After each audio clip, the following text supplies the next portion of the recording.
ওই সামিরের আম্মা, ওই ফাহাদের আম্মা, ওই সামিরের আম্মা চিৎকার করে দূর থেকে রাঙামাটিতে। আমার সবসময় একটা প্রতিযোগিতা থাকতো যে পরিচালকের আগে আমাকে সেটে পৌঁছাতে হবে।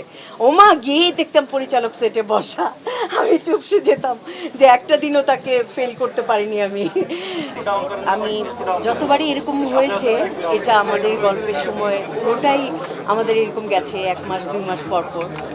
তখনই আমি আমার প্রয়াত ভাই শ্রদ্ধেয় চ্যালেঞ্জার, আমাকে যিনি পিতামাতার মতো মানুষ করেছেন 9 মাস বয়স থেকে, তাকে মিস করেছি যে সে তো এই জিনিসটি দেখে যেতে পারলো না যে তার ছোট্ট বোন মিঠু, যার হাত ধরে আমি এসেছিলাম এই অভিনয়ের জগতে, যে তার বোনের সামনে এত এত ক্যামেরা থাকবে, এত এত মাইক্রোফোন থাকবে, এত এত দর্শকের ভালোবাসা পাবে, এটা তো আমার ভাই দেখে যেতে পারলেন না। নিশ্চয়ই ভাইজান উপর থেকে দেখছেন, হাসছেন।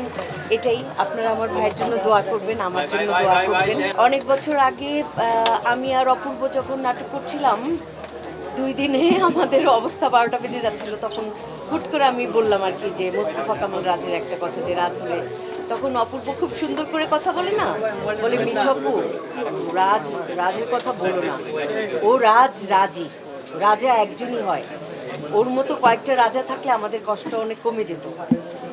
এটা আমাদের গল্প, এই যে তার সঙ্গে 17 বছর ধরে কাজ করছি, এটা আমাদেরই গল্প, সম্পর্কের গল্প, তোমাদের গল্প। করার সময় মনে হয়েছে আসলেই একজন মোস্তফা কামাল রাজের মতো অনেকগুলো রাজ আমাদের দরকার। আমাদের এখন বয়স হয়েছে, আমাদের আরামে কাজ করা দরকার। এই যে সে প্রতিটা শিল্পীর 5 দিন 6 দিন করে ডেট নিচ্ছেন, উনি ওনার লাভ লসের কথা চিন্তা করছেন না। উনি চিন্তা করছেন যে কাকে কখন লাগে বলা তো যায় না। উনি টাকার কথা চিন্তা করছেন না, উনি জান প্রাণ দিয়ে খাচ্ছেন। উনি ওনার ঘুম নষ্ট করে ঠিক 9টায় সেটে থাকছেন। তো এই যে আমাদের গল্প, এটা আমাদের গল্প শেষ হয়ে গেছে। এখন সকালবেলা উঠে মনে হয় কি জানি নাই, মানে ওই যে আমার সবসময় একটা প্রতিযোগিতা থাকতো যে পরিচালকের আগে আমাকে সেটে পৌঁছাতে হবে। ওমা গিয়েই দেখতাম পরিচালক সেটে বসা, আমি চুপসে যেতাম যে একটা দিনও তাকে ফেল করতে পারিনি আমি। তো এটা আমাদেরই গল্প, সম্মান এনে দিয়েছে, ভালোবাসা আকাশচুম্বী করে দিয়েছে। যেখানেই যাচ্ছি, রাঙামাটিতে গেলাম সম্প্রতি, সবাই দূর থেকে মানে প্রকাশ করতে চায় যে আপনাকে চিনেছি, ওই সামিরের আম্মা, ওই ফাহাদের আম্মা, ওই সামিরের আম্মা চিৎকার করে দূর থেকে রাঙামাটিতে। সবার জন্য দোয়া করব যে সবাই যেন, আমাদের এই টিমটা, সিনেমাওয়ালা টিম, সিনেমাওয়ালার পরিচালক, সিনেমাওয়ালার সব ক্রু যারা আছেন, আমাদের মেহেদি, আমাদের রোকন, আমাদের ওমর ফারুক, আমাদের প্রোডাকশন বয় যারা আছেন, তারাও সিনেমাওয়ালার কিন্তু একদম ফিক্সড। প্রত্যেকের জন্য দোয়া রাখবেন, প্রত্যেকে যেন সুস্থ থাকে।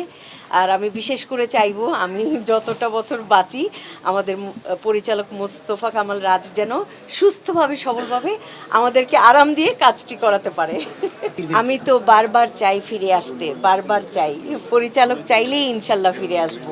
হেরে গেলেও আমি আর্জেন্টিনা, জিতে গেলেও আমি আর্জেন্টিনা। কারণ আমি জন্মের পর থেকে আমার বড় ভাই চ্যালেঞ্জারের কাছ থেকেই শিখেছি যে মারাদোনার খেলা হবে আজকে, ঘুমাবে না। তখন আমার বয়স কত হবে, এই 7, জেগে থাকতাম, ওই দেখতাম মারাদোনা গোল করছে, এটা দেখতাম, এটা দেখেই আমি অভ্যস্ত। আর্জেন্টিনা।